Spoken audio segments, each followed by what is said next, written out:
they go around in corners and they give you half the story. They don't give the full story, you know. They give half the story and let it seem like, you know, the story is what really happened.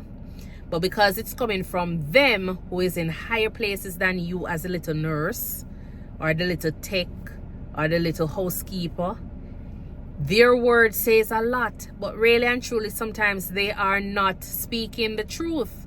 They're not honest about incidents that happen. And so you cannot trust them. And so because of that level of dishonesty, that level of mistrust, I was never feeling comfortable working in that department or working for that hospital or working for that system, because you cannot trust nobody at that place. Because from my ED manager to the ED director to the host, not the host supervisor, to the HR manager, the administrator on call, they're all in the same one bucket, just mix up. They're all in the same one bucket, just mix up, and just everybody just bringing the wrong news.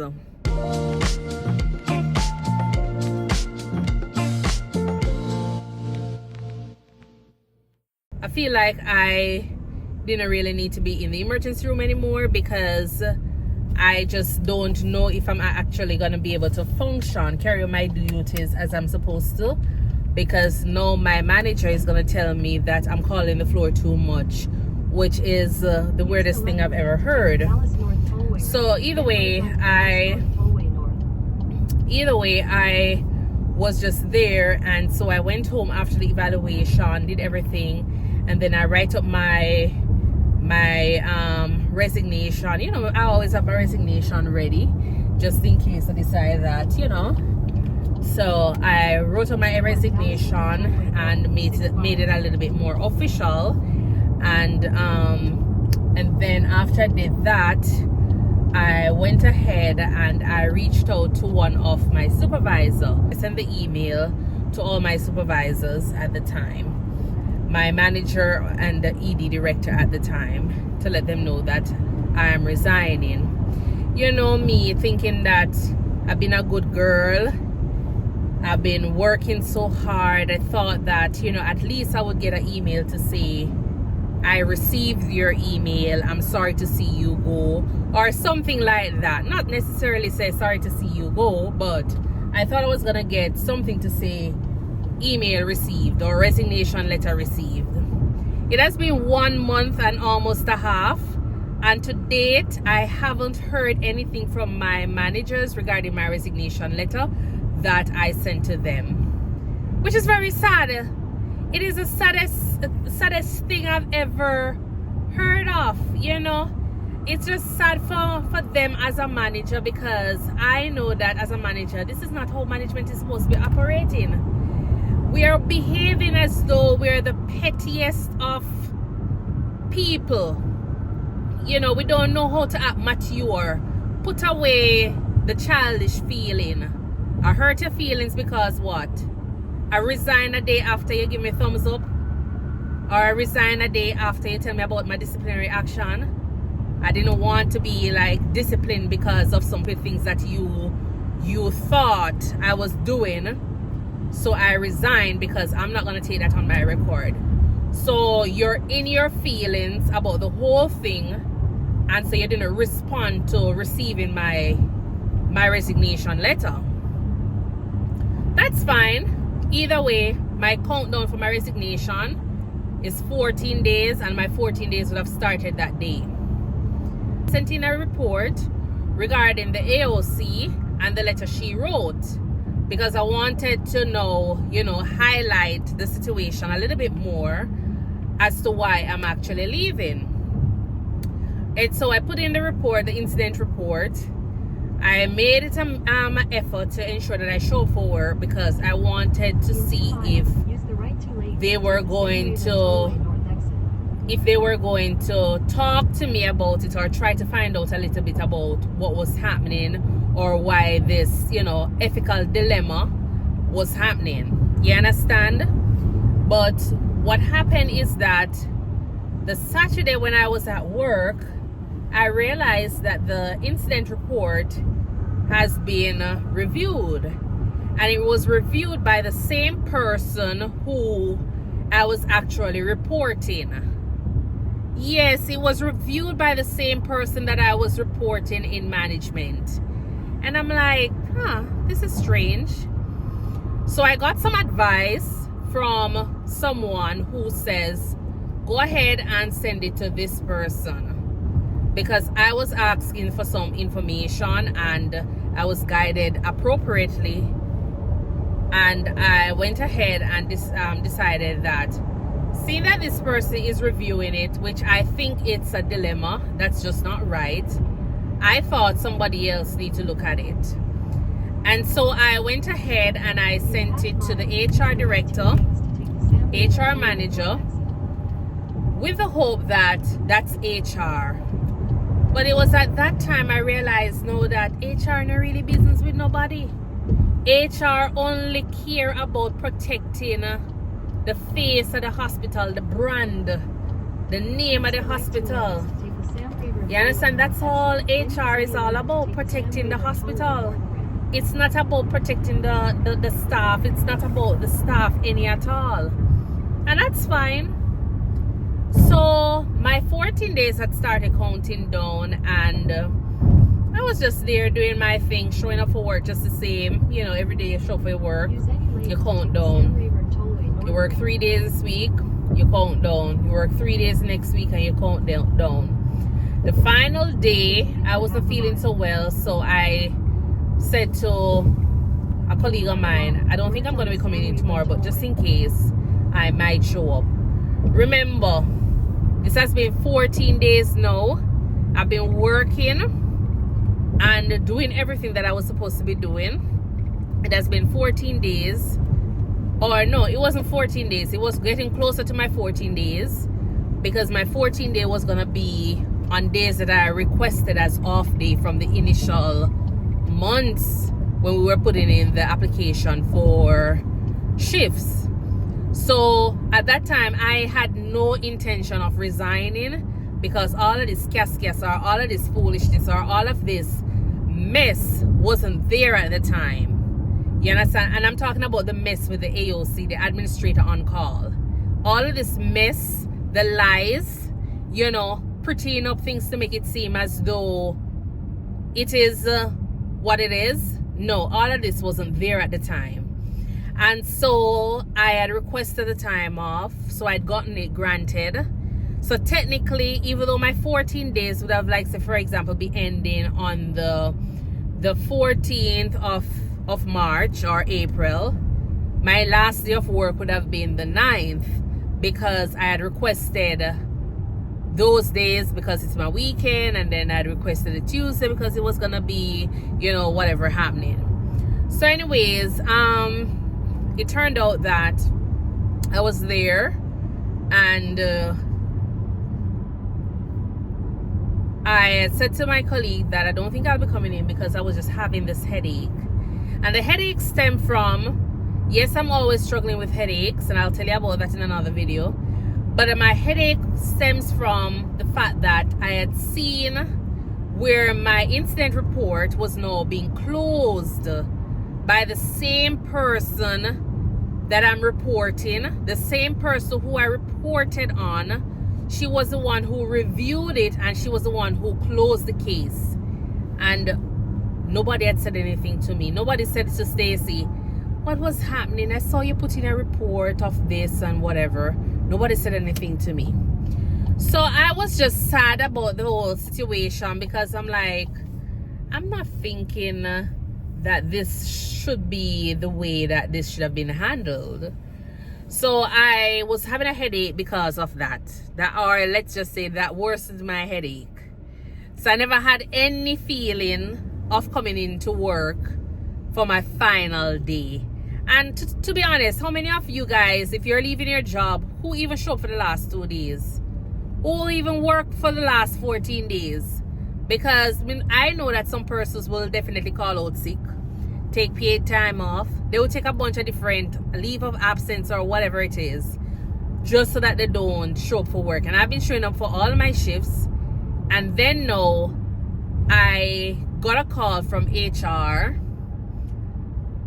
on 2 days before my official leave would have been completed to say that I was told by the manager of the ER. So she's saying that she was told by the manager of the ER that I haven't been showing up for my shifts since last week. And I'm like, I beg your pardon? I don't understand. What you mean by I haven't been showing up for my shifts last week? I said to the HR manager or director, I said to her, I sent in my resignation letter 14 days ago. So I'm assuming that they would have known that my last few days, or you guys would have been aware that my last few days, my last day of the 14 days is gonna be like tomorrow.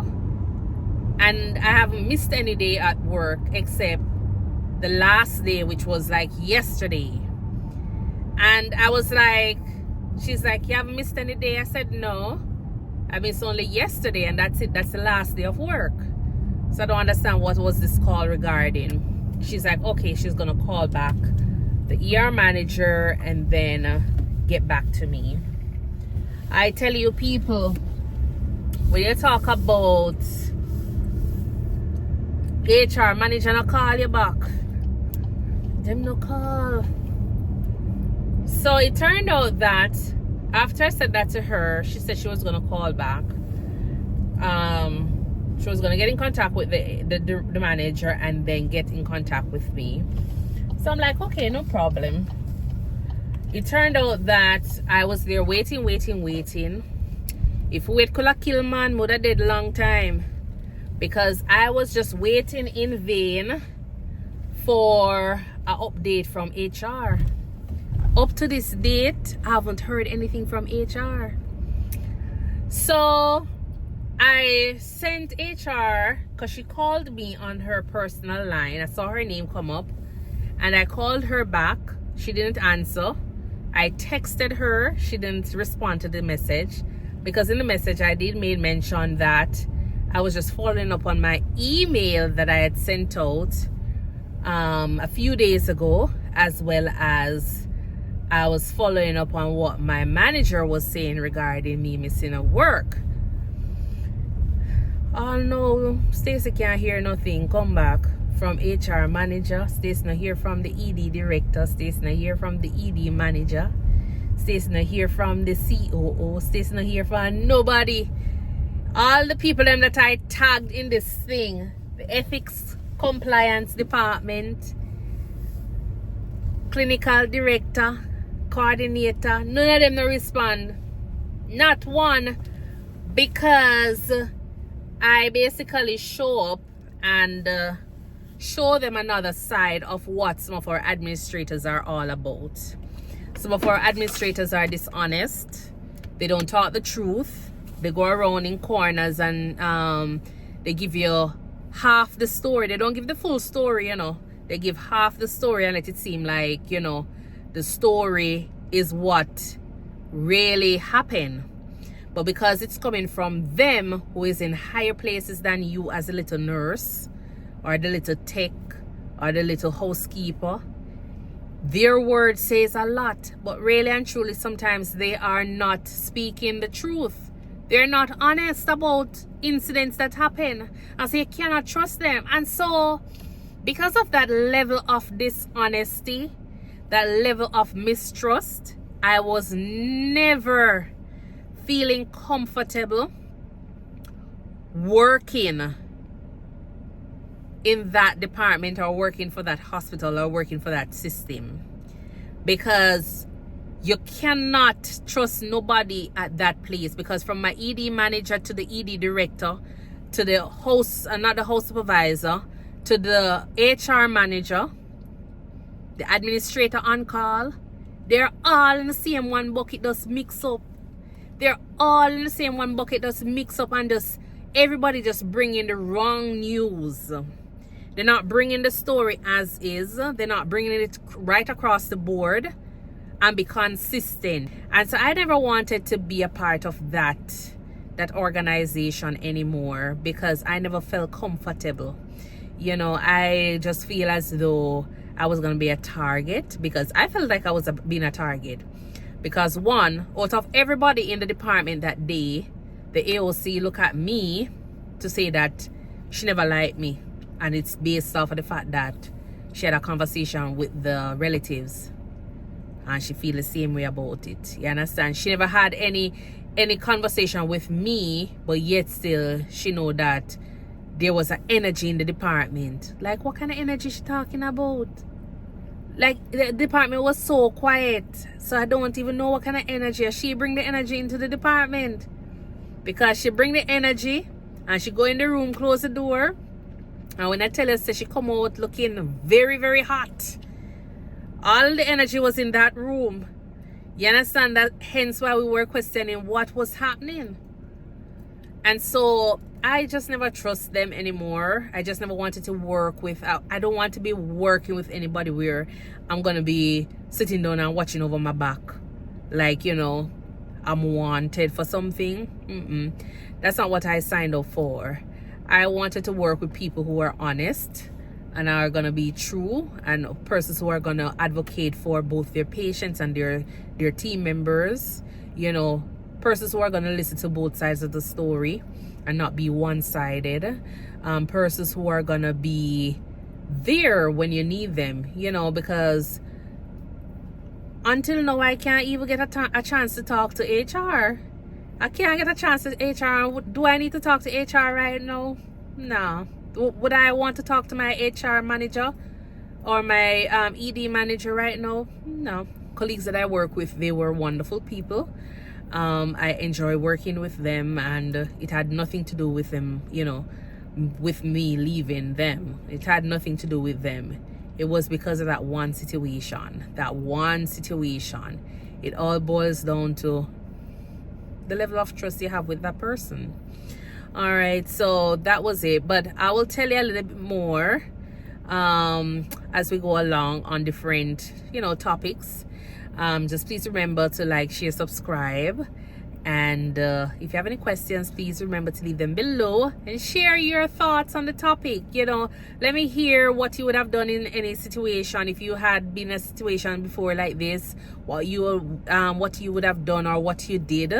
You know, just share so we can actually build each other and have other persons learn from our mistakes or learn from our examples, so that way, you know, they don't step in the water 1 or 2 times. So otherwise, it has been a pleasure talking with you guys and sharing this story with you, because initially I said I wasn't going to talk about it because I thought that HR would have reached out. I thought at this time, you know, my managers would have reached out to me, but they haven't reached out, so I guess they don't really care. So I'm at a point where, yes, I do care, because I still have a reputation and I don't want people to misread or misjudge or tarnish my reputation over something that I had no control over, or over something that I had, you know, my hands were not a part of, you know. So I just wanted to share the story with persons, and it's basically just to say, just don't trust anybody. Or no, let me not say not trust anybody. You can trust people, you know, but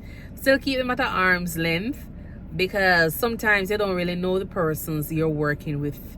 You know, you see them on a daily basis and you say hi, bye, but that doesn't mean that you really know them. Just keep them at an arm's length. You know, when it comes on to your dangerous drugs, you know, when it comes on to your narcotics, you're checking off, you're wasting, keep a closer eye. They will come back and bite you. Yeah, they'll come back and bite you one way or the other. They'll find a way to come back and bite you. So just be careful. Keep your eyes open, and you know, just build yourself as you go.